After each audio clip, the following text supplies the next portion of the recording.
Adolescence यानी कि teenage years बहुत मैजिकल समय होता है किसी की लाइफ का, बट इसी एडोलसेंस में बच्चे की बॉडी और उसकी mind, it undergoes a lot of transition, and these transition are may not be smooth, it is almost never smooth.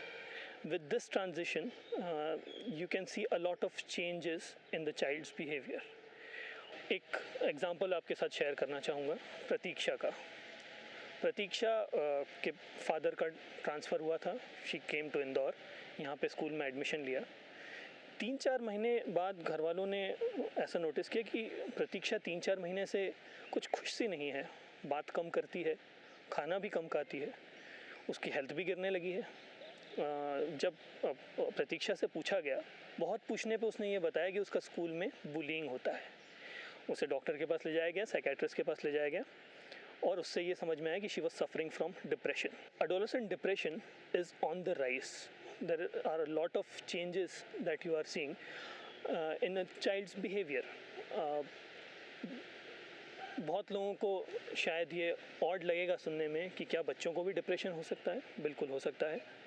और इसी स्टिग्मा की वजह से, इसी लैक ऑफ कम्युनिकेशन की वजह से it is left untreated and underdiagnosed in many a times.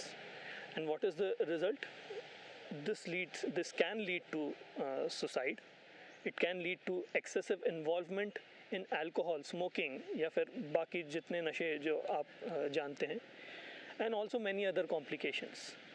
The confidence of the child as a whole, it shakes. So what can we do? The first and foremost thing is communicate. Connect with your kid. सुने उनकी बातों को समझें, value their ideas, try to connect with them. If not then talk to their teachers, give them an opportunity to express themself. Try not to impose your thoughts और your ideas onto them. Let them express themselves.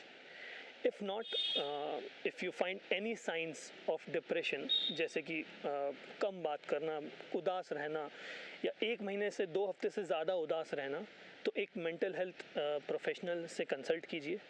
क्या पता they might be suffering from depression. इसी के साथ में depression के अलावा भी जो मेंटल इलनेसेस हैं वो एडोलेसेंट में मिलती है. तो ज़रूरी है to communicate. So let's talk, let's express. Do not forget that adolescence is a sensitive time. Let's beat the stigma of mental illness. Always remember, a healthy mind is a healthy body. Thank you.